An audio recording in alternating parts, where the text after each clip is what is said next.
2 blip, blip, blip, blips at the Ashes. Would you like some chicken soup? They're just 2 pricks at the Ashes.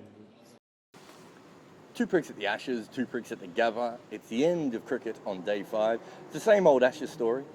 Boy finds girl, boy loses girl, boy forgets girl, boy remembers girl, girl dies in a tragic blimp accident over the Orange Bowl on New Year's Day. And England score 1 for 5-3-7. Okay, every morning we get in probably an hour and a half before the start of play.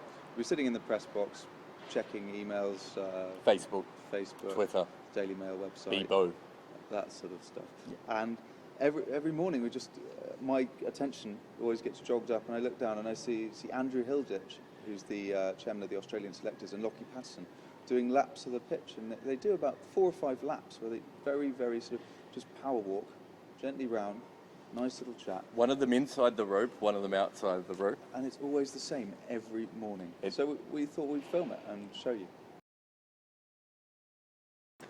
So Sam, tell us about the day. Well, Jared, I think Australia were pretty gone in the field after about the first hour, so evaluating how Cook and Trott actually batted is almost not pointless, but I think it's pointless. Just wanted to look at a few statistics actually that they set today, because today was about anything, it was about statistics. So I'm going to read these from a sheet of paper because my brain is not a bottomless pit, sadly. But it was actually England's innings 537 for 1 was the highest ever completed innings in tests for the loss of 1 wicket. No one has scored more runs than that without losing more than 1 wicket. That's all right. Alistair Cook scored more runs in this single innings than he did in the entire 2009 Ashes, 235 over 222. Proving how shit he was before. Alistair Cook now holds the highest total ever scored at the Gabba, beating Donald Bradman. He's also equalled Matthew Hayden's match aggregate after 67 in the first innings. It is the highest stand for their stand for was, I think it was 347, might be wrong. It's now the highest score, the highest stand ever for England in Australia, beating Hobbs and Rhodes in 1912. We've got 323. There's more. And in this entire innings, England got 300, which beats their entire century's total in the 2009 Ashes. And that's also, I don't know if you can see that there, Sam, that's also the longest reading of stats after a drawn match. It is. That's pretty boring stuff, so we'll probably move on now. We're at the Gabba and we're about to leave, and as you can see we've got our Bowled Over in Brisbane t-shirts on that someone dropped on the floor and I picked up.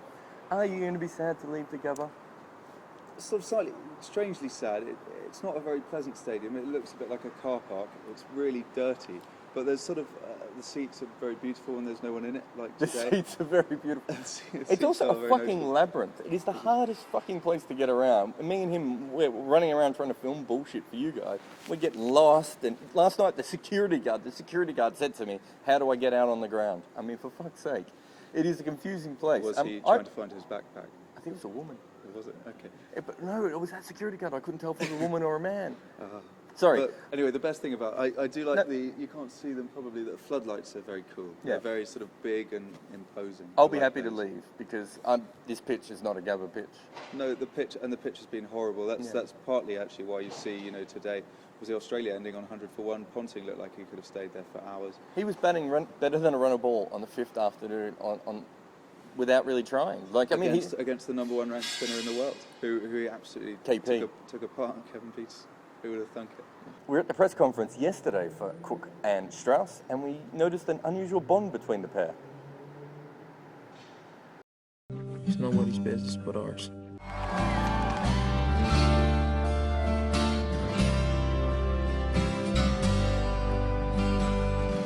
Man, kiss the bride.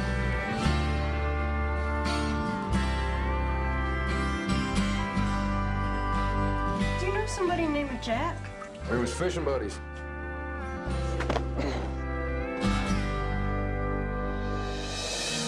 You know, it could be like this, just like this always.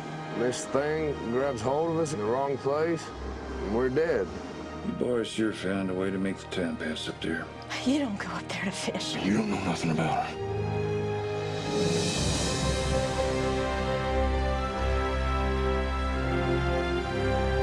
You have no idea how bad it gets. If you can't fix it, you gotta stand it. I wish I knew how to quit you. Okay, now Jared, thing I was thinking, in the Sunday Herald Sun on Sunday, they called England's bowlers a load of pie throwers. So what on earth does that make Australia's attack today? Pizza makers?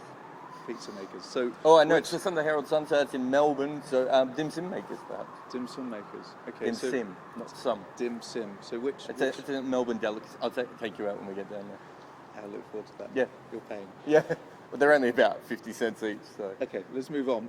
Which of them would you keep? Which would you get rid of for Adelaide? I get rid of Doherty and I get rid of Johnson and I bring in Harris and Bollinger. Okay, so you go full pace. You don't bother with the spinner. Pick your best 4 bowlers, Sam. Yeah, especially in Australia. No, I agree with you, actually. Anywhere in the world, pick your best 4 bowlers. The West Indies used to win in India. Pick your best 4 bowlers. Yeah, well, I don't understand why both teams are so desperate to have a spinner. Obviously, England wants one, but we hear so much about how no one succeeds, no spinner succeeds in Australia. Yeah, that's true. I've even got a theory of how to pick your best 4 quicks and also still play Steve Smith. What's that? You drop North and put Haddon up the order. Interestingly, Australia have just brought Bollinger and Harris into the squad, Correct. But no mention in the press conference of Marcus North, who must be the luckiest guy. Oh, yeah, I was thinking that as well. Ponting really talked Harris up as well. He didn't talk up everyone, though, did he, Sam? No. His state of mind right through the game seemed particularly good and particularly positive, to tell the truth. Every time I went to him and asked him how he was going or how he felt, he was always reasonably positive. I have seen him bowl better though, I must admit. I don't think he was at his best during this game. So that's what Ponting said about Mitchell.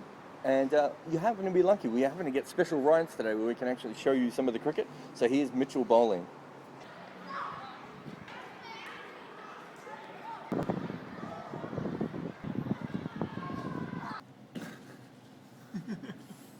Two more things why Ponting was in the headlines today. Firstly, he was booed again on the way out to the wicket, and secondly, there was obviously the catch that he claimed off Alistair Cook, which didn't make a tremendous amount of difference. But there was a bit of ill feeling there, I think. How do you feel about those? I took some years off my life, that incident. I mean, who gives a fuck? It's normal, isn't it? That happens. A catch, it's near the ground. It's given not out. It was probably out, but that's what happens all the time. But it happened when the game was already over. No, it's good to hear you say that because there are about 6 questions or something on it in the press conference. Were there? And even Ponting, by the end, was just like, guys, just move on. I did hear him say that. I didn't realise that's what it was about. I think we should now just move on. Move on. Booing, and he got booed by English reporters. That's what people do. Yeah, do you think it's disrespectful? No. I think it's more respectful. If I could go back in time, right, and when I go back in time, because you and I are building that machine, I'm going to go back and I'm going to throw pies at Bradman as a mark of respect, Sam. Yeah. I think cream pies in the way. Headline game, Sam. People love it. Not sure. I'm quite busy today, so I haven't even checked really what happened with yesterday's. Which is we may or may not have been 100% correct. I don't even remember what I said yesterday, so it's okay. Oh no, Australia gets cooked. Yeah. I could reuse that actually. That could still work. We're gonna keep going with it. We're gonna still keep predicting. We might not always check. I've got for tomorrow a bit of momentumless. Okay, and I'm going with Ponting peeved. Ooh, I don't mind that at all. Also, why was no one here today, Jared? Australian crowds go on a slope. So they start at the top and they get gradually less until there's no one here on the last day. That's how it always happens. I've been to the MCG in the last day when Australia win a test match with 10,000 people. I was here today with 12,000 people. This was the second biggest crowd the Gabba's ever had. And all I've heard in the press box for 2 days is how there's no one here. Yeah, 130,000 people in 5 days. So that's pretty good. Mullally at the daytime, Sam. Let me Mullally up while you compose yourself. Okay. Michael Clark.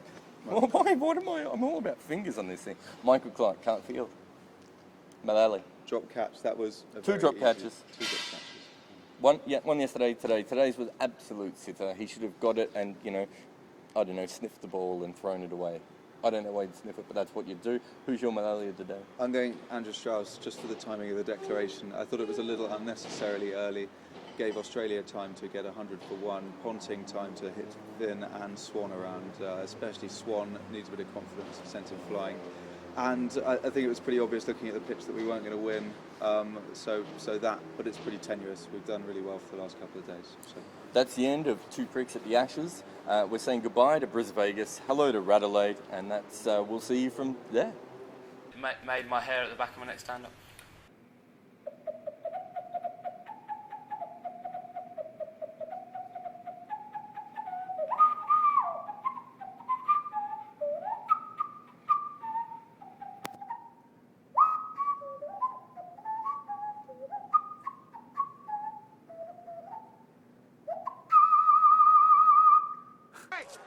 It's Enrico Palazzo!